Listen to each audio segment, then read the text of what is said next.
What's that? So we're basically surveying the water source that's going to get poisoned potentially, right? Correct. And what I was looking for is across the river, because this is the best view I've had of it since a few days ago, just where the pipeline is going to be coming out on the other side after it makes its journey underneath under the river, if they're allowed to build it. So people are asking me questions on my YouTube channel, and one of them is that, you know, there are people on both sides of the political spectrum that are fans of my work, you know, left and right, and some of the right-wing people are asking me repetitively, how is this an encroachment on Indian land, and how is it going to affect you? Like, how is the building, like, who owns the property that the pipeline line is on, and why do you guys feel like you have a right to obstruct it? So could you get into that a little? Sure. Well, the Treaty of 1851 that the Lakota entered into with the northern nations and was ratified by the Senate set forth our boundaries for our country. And where the pipeline's going in is part of what is referred to as unceded Indian territory. Now, that was taken from us. Unceded? What do you mean? What it is means that? that it was it couldn't be ceded out from underneath our ownership unless it was agreed to by 3/4 of the adult male population of the tribe. And but through various acts of Congress, the Great Sioux Nation was reduced to the reservations that exist today. Well, the land along the river after the creation of the dams became Corps of Engineer land. And so technically the Ochete Shakoni camp is on Corps of Engineer land, but it's not. It's actually, you know, those who know the treaty and know the boundaries set forth in the treaty, it's on treaty land. And in the treaty, the boundary for the Lakota Oyate is the east bank of the Missouri River.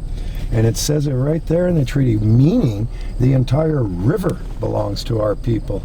So then if they build under it twice and poison the river, they're destroying your property. You're sovereign, exactly. Your property specifically. The Lakota people's property. I won't say property, but I'll say that which we are rightful custodians of. I got you. And well, you know, I'm trying to explain this to my right wing. My right wing, the side of my political. Actually, you know, it's weird. I got a few right wing fans too, and they are supportive of this because they're right wing, but they're the right kind of right wing when it comes to the environment. They recognize the destruction. They recognize that you just can't have corporations running free anymore. You can't because of what's happened. You know, they might be right wing when it comes to like libertarian issues, certainly. And if you think about it, this should play right into the libertarian mindset. Look at what we have down there, Mike. You've seen it now. We have. Oh, it's beautiful. We have freedom. I mean, this should appeal to anarchists. This should appeal to libertarians. Sure. We don't have police patrols. We don't need police patrols. We're taking care of ourselves because we're in a community of like-minded people. And you know, anarchy won't work in New York City or Denver or Los Angeles. But it can work out here. You know, a truly free state can work out here with people working in, you know, mutual cooperation for common goals and you know, with shared common beliefs. And we should have the right to like mutualism, for instance. Exactly. Along those lines, you know, and that's what I'm saying. And you know, I'm not surprised you say that you have right-wing, you know, friends and supporters and whatnot, because I do too. Yeah. You know, and you know, you think normally the things that we espouse would be anathema to those types of groups. It's really interesting to look through my comment threads because there's very passionate people on the left and the right that are fans of my work, and their arguments sometimes they're just horrible, and then sometimes I actually learn a lot from watching their perspectives. Absolutely. Anarchy. You know, when I grew up with the old concepts of it, and a lot of which I got through punk rock. I liked a lot of punk rock when I was younger. I grew up in New York City. Oh wow, yeah. Yeah, and you know, I learned about the you know, what I would call the modern anarchists and green anarchy, and I had a couple friends, one in particular, who really taught me a lot about it, and I took what was good from it. You know, and I just left behind those things of the aspects of true anarchy that I don't think could be applied out here, but the good that's there, especially in terms of the actual thought, anarchist thought and theory and practice.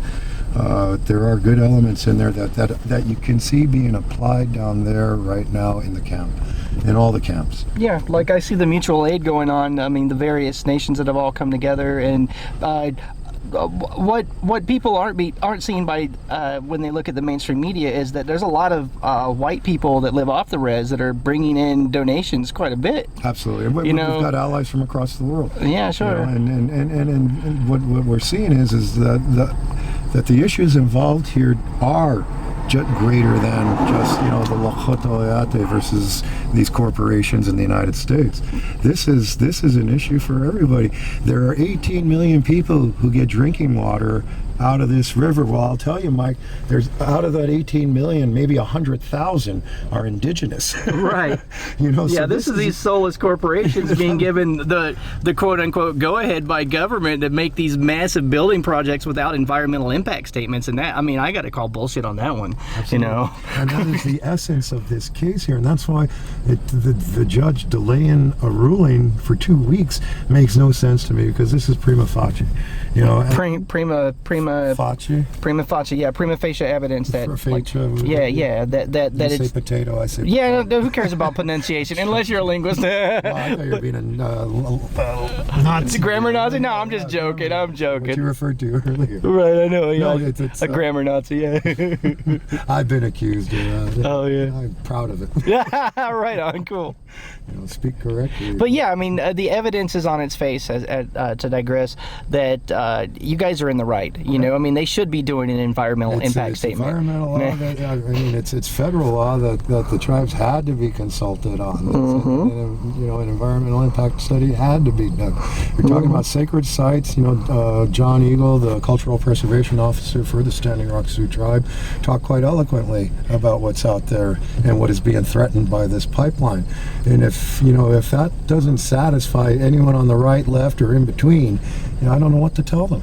Yeah, I mean, this transcends politics. I mean, if you like clean water, like oil and water don't mix. Right. I mean, it's very simple. I mean, this should, And if somebody wanted to run a pipeline through the Vatican, don't you think Catholics would rise up in opposition? Oh, absolutely. Imagine if you messed with like Mecca or any of the holy sites of Islam. Yeah, if you wanted to like paint a yellow stripe down the middle of the Kaaba in Mecca. This country is fortunate in Mecca, we are not more powerful to respond to this threat to us, that we have shown the restraint that we have.